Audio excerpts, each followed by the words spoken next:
Et yo la famille, c'est BR10, on se retrouve pour une toute nouvelle vidéo. Aujourd'hui, on va parler du Paris Saint-Germain. On va faire des duels de légendes du Paris Saint-Germain, du Ronaldinho versus Neymar, du Bernard Lama versus du Navas ou du Cavani contre du Paoletta. C'est juste pour vous préciser qu'entre mon frérot Recoba, spécialiste du Paris Saint-Germain, qui est youtubeur aussi, qui est venu sur la chaîne aujourd'hui, et moi, on n'a pas choisi les joueurs. Donc on a pris un joueur au hasard entre les deux. Et le but, c'est qu'on trouve des arguments pour arriver à défendre notre joueur. Donc moi, par exemple, je suis tombé sur Ronaldinho contre Neymar. J'ai essayé de trouver des arguments pour prouver que Ronaldinho était une plus grande légende que Neymar. Et une autre précision, les amis, c'est qu'on ne prend en compte que leur passage au Paris Saint-Germain, on ne prend pas en compte les autres clubs d'avant ou d'après. Voilà, je vous souhaite un très bon visionnage et si vous voulez me soutenir ou si vous kiffez la vidéo, n'hésitez pas à mettre un gros pouce bleu, à commenter vos préférences et à vous abonner si ce n'est pas déjà fait. Bon visionnage. La famille, on se retrouve donc avec Recoba, spécialiste du Paris Saint-Germain, qui nous fait l'honneur d'être ici. Comment ça va, Reco? Ça va impeccable, hein, merci pour l'invitation. Merci à toi de venir. Donc comme je vous l'ai dit en introduction les amis, on va commencer par un duel 100% brésilien avec un joueur qui est juste derrière moi, un artiste, que dis-je,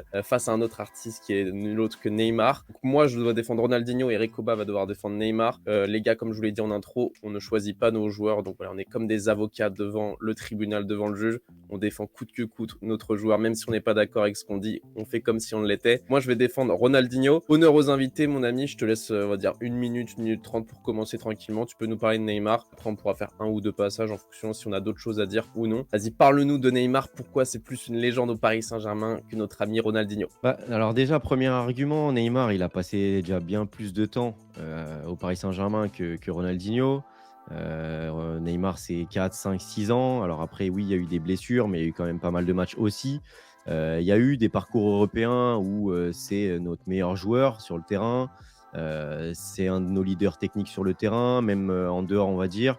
C'est quelqu'un qui a toujours porté on va dire, ses responsabilités sur le terrain avec des matchs aboutis. Et là où Ronaldinho a eu énormément de flops en Coupe UEFA, Neymar, lui, ça n'a pas été le cas. Alors après, on peut parler des équipes qui avaient à côté aussi, des joueurs qui avaient à côté. Mais Neymar, c'est quand même beaucoup de matchs joués au Paris Saint-Germain.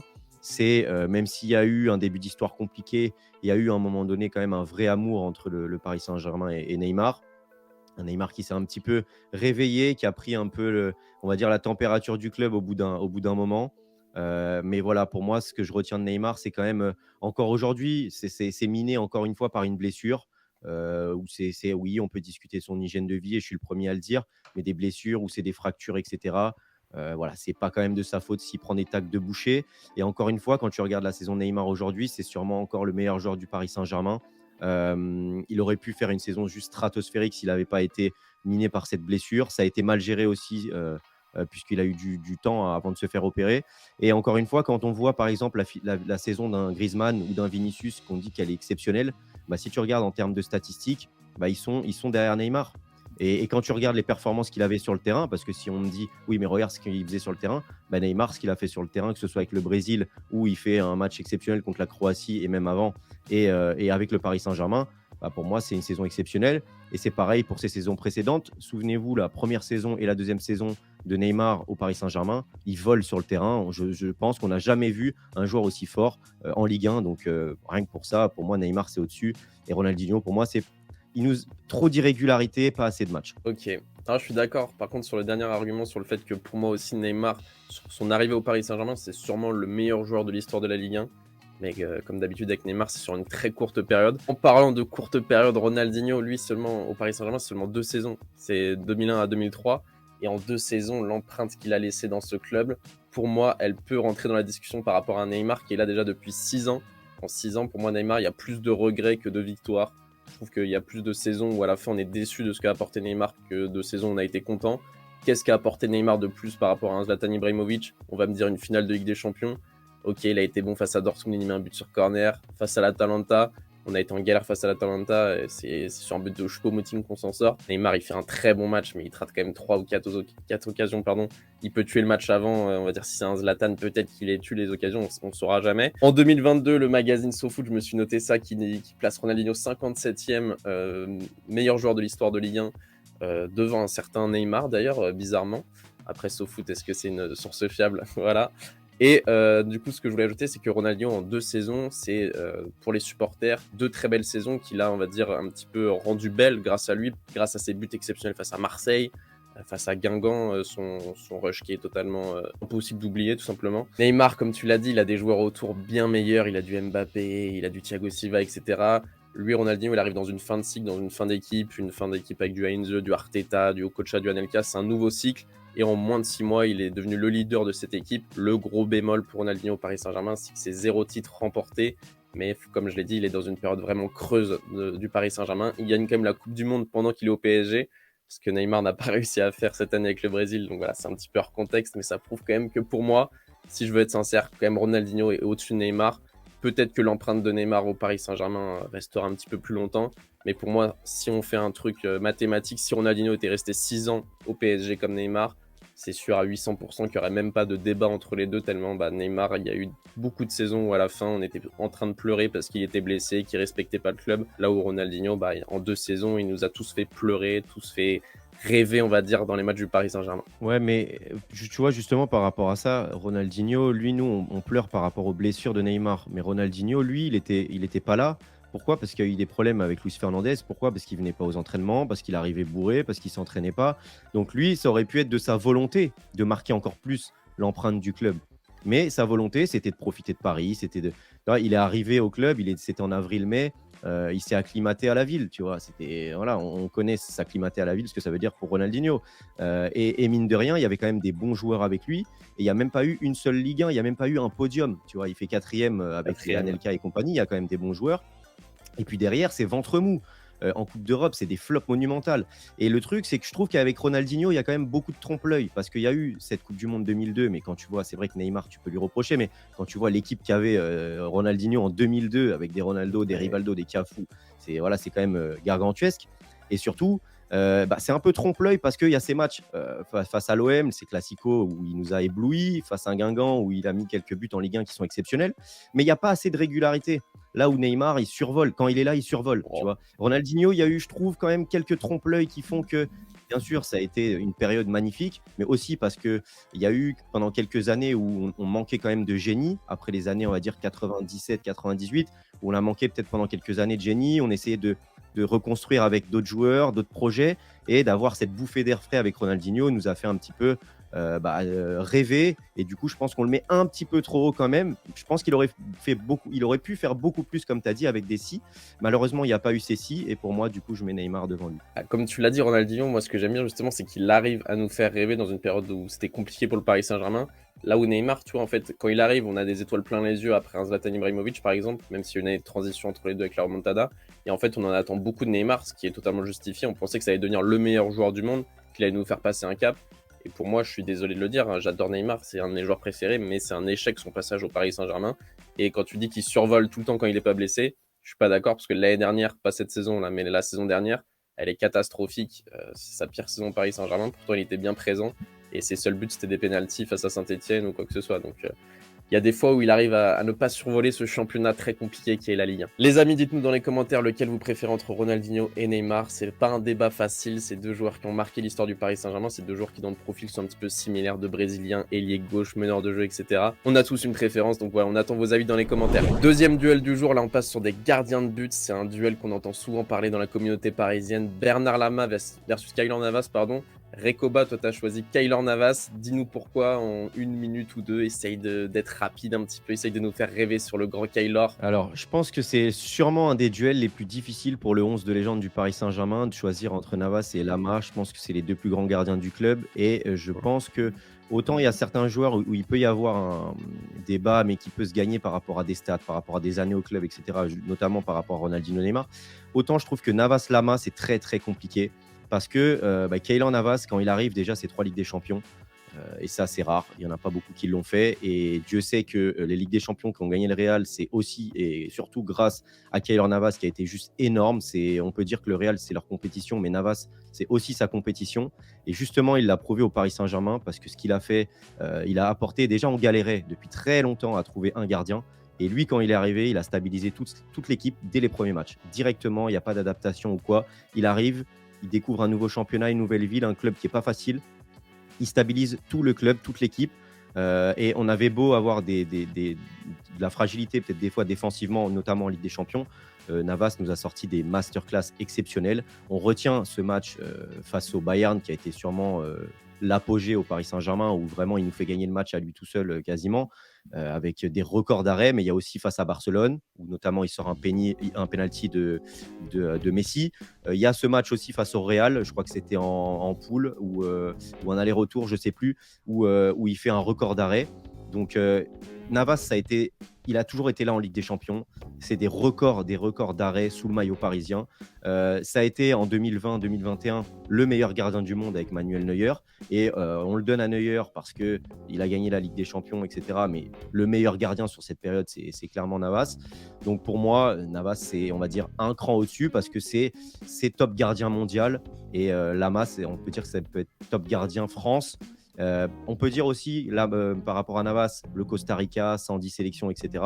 Mais je pense que n'importe quelle sélection, il aurait eu ses 100 sélections. Non, je suis assez d'accord, on va dire en globalité, parce que Navas, c'est un grand monsieur du Paris Saint-Germain. Je suis d'accord avec le fait sur le fait qu'il arrive très rapidement au Paris Saint-Germain à s'adapter, à nous faire passer un cap. Franchement, Keylor Navas, je pense que tous les supporters du PSG, on l'a dans le cœur. Maintenant, pour défendre Bernard Lama, déjà, le chat, comme on l'appelle, c'est un des plus beaux palmarès de l'histoire du Paris Saint-Germain, notamment avec cette Coupe des Coupes en 96, le championnat de France en 94, les 2 Coupes de France aussi. C'est un des plus beaux palmarès du Paris Saint-Germain. Et Navas, il nous a pas fait gagner cette Ligue des Champions, même s'il a fait le maximum qu'il pouvait. On a été en finale de Ligue des Champions. Comme on dit, dans l'histoire, on retient que les vainqueurs. Et Bernard Lama a gagné cette Coupe des Coupes en 96. Donc je pense que pour les personnes qui ont connu cette période, on va dire dans les années 90, ils ont un petit affect avec Bernard Lama qui fait qu'il est pour beaucoup considéré comme le meilleur gardien de l'histoire du Paris Saint-Germain. Et je pense que ça changera jamais. Parce que même peut-être si on gagne cette Ligue des Champions avec Donnarumma, je pense qu'on n'aura jamais ce même affect parce que c'était la première coupe européenne dans l'histoire du club et que c'était, on va dire, les plus belles années du club du Paris Saint-Germain dans les années 90. C'est là où on a tout gagné et Bernard Lama en a été un grand contributeur. Il a aussi gagné la Coupe du Monde, même s'il n'a pas beaucoup joué, on va dire, avec l'équipe de France en 98. Donc je pense que Bernard Lama, quand même, il a cette aura, un petit peu surtout pour les anciens, on va dire, pour les plus de 30 ans, je dirais peut-être aussi les quarantenaires qui auront des meilleurs souvenirs. Bernard Lama, c'était un mec très spectaculaire et les gardiens spectaculaires aussi, ça marque encore plus les esprits et les époques. C'était un mec très... c'est pour ça qu'on l'appelle le chasse, parce qu'il avait des sorties aériennes très spectaculaires. Si vous ne connaissez pas Bernard Lama, les amis, n'hésitez pas à aller taper sur YouTube Highlight Bernard Lama, vous allez voir. C'est un gardien un petit peu spécial, très fort sur la ligne, très fort dans les sorties aériennes. Et c'est un gardien en plus qui n'était pas très grand, donc ça rajoute encore plus ce côté aérien, ce côté un petit peu gymnaste. Donc non, moi je préférais quand même Bernard Lama. Pour moi, c'est quand même le meilleur gardien de l'histoire du Paris Saint-Germain, mais j'ai un immense respect pour Keylor Navas. Et s'il nous avait fait gagner cette Ligue des Champions, même si c'est pas grâce à lui, si on avait gagné cette finale face au Bayern de Munich, je l'aurais mis devant Bernard Lama, mais pour l'instant, pour moi, le chat reste devant. Ouais, j'entends totalement ce côté affect. Après, il y a aussi le niveau intrinsèque, même si Bernard Lama, c'était quelque chose. Pour moi, Keylor Navas, c'est encore au-dessus. C'est top gardien mondial. Et surtout, même si il manque justement ce titre-là, il y a quand même une finale, il y a une demi-finale. Mais surtout, si on arrive en finale et en demi-finale, c'est grâce à lui. C'est à chaque fois, à chaque match, que ce soit aller-retour, peu importe l'adversaire, c'est grâce à lui. Il est toujours top 1, top 2 ou top 3 des meilleurs joueurs du match. Et donc, même si au bout, on perd 1-0 en finale face au Bayern. Donc, tu vois, c'est pas comme si on prend un 3 ou 4-0 ou qu'il nous fait une boulette ou quoi. C'est à chaque fois, il est décisif. Et donc, même s'il manque ce titre, il y a quand même un palmarès incroyable. Il aurait pu avoir, notamment si par exemple il était français, je pense qu'il aurait été devant Lloris, donc il nous aurait eu 100 caps en équipe de France, peut-être une Coupe du Monde au bout, tu vois. Donc, pour moi, ça restera quand même Keylor Navas par rapport au niveau intrinsèque, ce qu'il a pu prouver et tout. Mais je suis complètement d'accord avec toi sur l'affect et même sur le palmarès. Au final, il est plus beau du côté de Bernard Lama, je pense. Ouais, non, je suis d'accord avec toi. J'ai pas envie de dénigrer Keylor Navas. C'est un de mes gardiens préférés aussi. Et là où il a vraiment un côté négatif pour moi, Keylor Navas, sans vouloir le dénigrer encore une fois, c'est vraiment son jeu au pied qui m'a fait l'insulter plus d'une fois devant les matchs du Paris Saint-Germain. Des relances vraiment tout le temps au hasard. C'était une catastrophe. Ça, dès qu'on essayait de un petit peu construire le jeu balle au pied, ressortir la balle un petit peu en mode Guardiola, il t'envoyait une saucisse en touche. Et ça, c'est le plus gros défaut de Keylor Navas. Donc voilà, si j'ai pas envie de lui tirer dessus parce que c'est un daron spirituel, Navas, pour tout ce qu'il nous a donné. Mais oui, le jeu au pied de Keylor Navas, c'était vraiment une catastrophe. Pareil que pour le premier duel, les amis, dites-nous dans les commentaires si vous préférez Bernard Lama ou Keylor Navas. On sait que c'est très difficile, c'est deux gardiens légendaires, mais faites un choix dans les commentaires. Troisième duel, les amis, là aussi, ça va être une galère. Paoletta ou Cavani. On aurait pu mettre Zlatan Ibrahimovic peut-être dans ce duel qui est juste derrière moi, mais on a choisi de choisir du coup Paoletta et Cavani, deux mecs qui ont été le meilleur buteur de l'histoire du Paris Saint-Germain, qui maintenant se sont fait dépasser bien sûr par Kylian Mbappé. Du coup, moi, je vais être l'avocat de Cavani et Recoba, l'avocat de Paoletta. Donc, encore une fois, je te laisse commencer. Je pense que là, tu vas avoir beaucoup de supporters qui vont être de ton côté. Je pense que Paoletta, il est quand même devant Cavani dans le cœur des Parisiens. Mais vas-y, je vais essayer de me défendre quand même. Ouais, Paoletta, c'est un petit peu comme Bernard Lama par rapport aux arguments que tu as avancés. Alors après, il n'y a pas le palmarès, parce que Cavani, je pense qu'il en a quand même un meilleur, mais il y a cet affect parce que Pedro, quand il arrive, et jusqu'à la fin d'ailleurs, il a joué avec des chaussettes. Il a joué avec des chaussettes autour de lui. Le meilleur passeur qui pouvait lui donner des ballons, c'est Jérôme Roten. Cavani, il a pu bénéficier d'Ibrahimovic, de Neymar, de Mbappé, de Rabiot, de Matuidi, de Mota, de Verratti, Di de Maria. Maxwell, de Di Maria, voilà exactement, meilleur passeur du club. Donc, à un moment donné, ouais, Cavani, même s'il y a 100 buts de plus, il a quand même pu en profiter. Alors, je te vois déjà venir, je sais qu'il y a l'argument qu'il a joué à gauche avec Ibrahimovic, mais il était quand même très proche de l'axe. Il y avait notamment Matuidi, Rabiot qui se projetait à gauche, même Maxwell. Donc, il était quand même proche de l'axe pour marquer. Et puis surtout, quand tu as un Ibrahimovic qui te fait de la place et qui attire 2-3 défenseurs, ça te libère quand même de l'espace pour marquer. Donc pour moi, même si Pedro a moins marqué, c'est pour moi la légende du club. Et puis il suffit de voir aussi les départs. Pedro, il arrête sa carrière, il quitte le football chez nous, il pleure au Parc des Princes. Et puis Cavani est parti par la petite porte, il nous a même pas aidé pendant le Final 8. Donc ouais, pour moi c'est une petite sortie. Et quand tu vois la sortie magique de Pedro et avec qui il a pu jouer durant toutes ces années, pour moi il a porté l'équipe et ça reste la légende du Paris Saint-Germain à n'en pas douter. Ah, c'est dur. Là, franchement, c'est dur parce que pour ceux qui me connaissent dans la vraie vie, vous savez que je suis pas le plus grand fan de Cavani, mais Cavani, pourquoi il est meilleur que Paoletta? Pourquoi c'est une plus grande légende du Paris Saint-Germain? Déjà parce que c'est un mec qui a énormément aimé le Paris Saint-Germain dans une période à partir du Qatar, dire 2011, où on a souvent reproché aux joueurs de ne pas avoir cet amour du maillot. Cavani, il l'a peut-être eu. Voilà, c'est vrai que la fin avec le Final 8, on ne sait pas vraiment. Je pense que c'était plutôt de la déception et une mésentente avec Leonardo qui n'a pas toujours été très réglo aussi du côté du PSG. Donc pour moi, c'est vraiment le joueur qui représente l'amour du maillot sous QSI, avec peut-être des Verratti ou des Marquinhos, mais ça reste assez différent, je trouve quand même.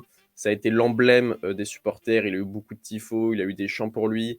C'est un mec, on va dire que c'est un petit peu ridicule de parler que de ça, mais c'est un mec qui venait toujours voir les supporters à la fin, qui balançait toujours son maillot, qui agitait les drapeaux avec les supporters, donc ça rentre quand même dans le côté affect. C'est un mec qui, pendant peut-être le pire match de l'histoire du Paris Saint-Germain, c'est-à-dire la remontada, qui a fait un minimum de travail, c'est-à-dire qu'il a mis son but qui aurait dû nous qualifier. Donc pour moi, c'est vraiment le seul de la remontada sur lequel on ne doit pas cracher, c'est Cavani. Pourtant, c'est un joueur sur lequel j'ai énormément craché dans ma vie. C'est un mec qui a raté beaucoup d'occasions, mais en même temps qui faisait ses statistiques comme tu l'as dit. Donc c'est peut-être pour ça qu'il y a aussi cet affect, parce qu'en France, on aime bien, tu sais, l'éternel loser, etc. Et Cavani, c'est un petit peu ça, le mec il était un vrai charognard, on va dire. C'est le mec qui pouvait rater 3 occasions et finir par marquer le but de la qualification. Mais franchement, si je peux être honnête sur celui-là, c'est la fin de la vidéo, je vais être honnête. C'est trop dur pour moi de dire que Paoletta est une plus petite légende que Cavani, donc je vais me ranger de ton côté. Désolé, monsieur le juge. Emmenez monsieur Cavani en prison. Je suis du côté de Paoletta à 100%. De toute façon, j'ai fait 3 mois à la fac de droit, c'était pas pour moi, donc excusez-moi, je suis pas avocat. Je suis pour Paoletta, moi aussi, sur ce coup-là. Ouais, et puis même, tu sais, au niveau des qualités intrinsèques, Paoletta est quand même, je pense, meilleur finisseur. Il lui en fallait moins que Cavani pour la mettre au fond. Au niveau des qualités techniques, il y en a quand même aussi un petit peu plus. Donc, on Ouais. peut penser qu'un Paoletta à la place d'un Cavani dans ce QSI-là, il aurait fini à 200, 300 buts. Donc, ouais, c'est compliqué. Et puis après, c'est vrai que Cavani mouillait le maillot quand même, ça, on peut pas lui reprocher. Mais tu peux pas, ça peut pas être un contre-argument contre Paoletta. Donc, ouais, pour moi, il y a pas débat, hein. Ouais, et puis moi, comme je l'ai toujours dit, Cavani, je suis fan de l'homme, on va dire jusqu'au Final 8. Super, il a toujours respecté le club. Par contre, le joueur, je suis désolé pour tous ceux qui sont amoureux de Cavani, mais moi, le joueur, c'est vraiment un des joueurs qui m'a le plus énervé dans ma vie.